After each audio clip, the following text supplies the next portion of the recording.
Hi, today my team and I are going to present the different systems in the human body. My team is confirmed by Amanda, Marisol, Dani, Susie, and me, Ivan. We're going to start with the digestive system. The digestive system has two groups of organs. The gastrointestinal tract, which is conformed by the mouth, most of the pharynx, esophagus, stomach, small intestine, and large intestine. And the accessory digestive organs are the teeth, the tongue, the salivary glands, liver, gallbladder, and pancreas.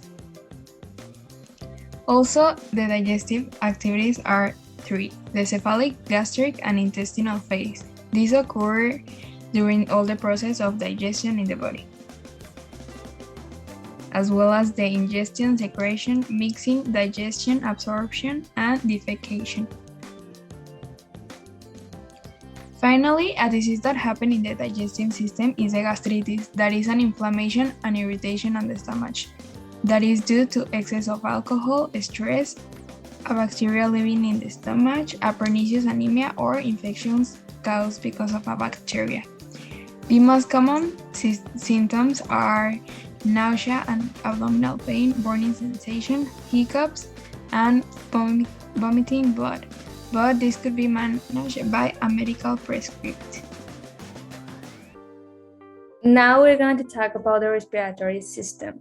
The organs of the respiratory system can be classified in two parts: the upper respiratory system that includes the nose and the pharynx, and the lower respiratory that includes the larynx, trachea, bronchi, and lungs. Functionally, the respiratory system can consist of two parts: the conductive zones that consist of interconnecting tubes outside in the lungs that its main purpose is to fill, warm, and moisturize the air and conduct to the lungs, and the respiratory zone that consists of tissues within the lungs where gas exchange occurs. We can define respiration as the process of gas exchange in the body, and we divide it in three steps: the pulmonary ventilation that consists of inhalation and exhalation, and the internal respiration, which refers to the exchange of gases between blood in systematic capillaries, and finally the external, which is the exchange of gases between the air in the alveoli and the blood in the pulmonary capillaries.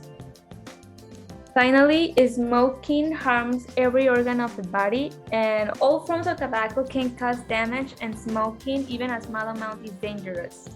Besides lung cancer, smoking a pipe, cigarettes, or cigar is also one of the main causes of cancer of the mouth, larynx, and esophagus.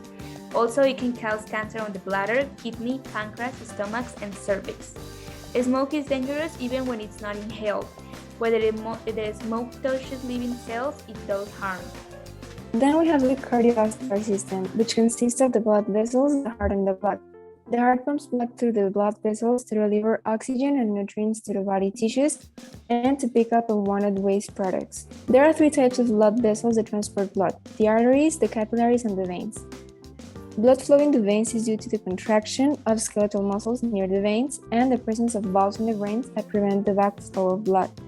Then we have the heart, which is the main organ of the system, which is a cone-shaped muscular organ about the size of a fist, and it's responsible for pumping blood to the cardiovascular system.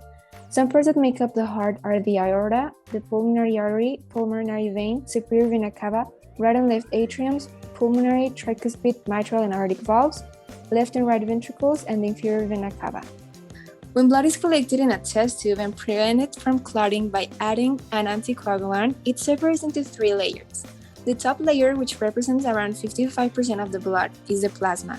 The thin middle layer, which represents less than 1% of the blood, consists of leukocytes or white blood cells and platelets. And the bottom layer, which represents about 45% of the blood, contains the erythrocytes and red blood cells. The cardiovascular system has two main circuits through which blood flows: the pulmonary circuit that pumps blood through the lungs, and the systematic circuit that supplies blood to the body tissues.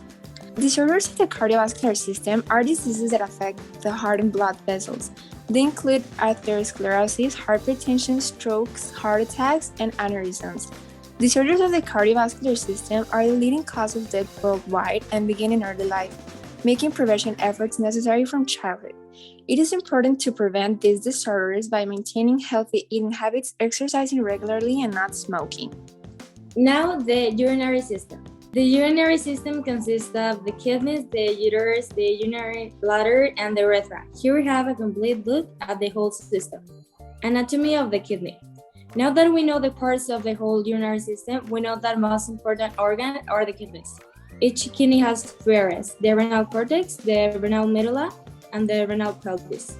The functions are the excretion, which is the removal of metabolic waste from the body, and the urea, which is the main nitrogenous end product of the metabolism in humans, and is a byproduct of amino acid metabolism. The urine formation occurs in the nephrons and can be divided into three processes: glomerular filtration, tubular reabsorption, and tubular secretion. Finally, the disorders of the urinary system. Infections are the most common cause of problems in the urinary bladder.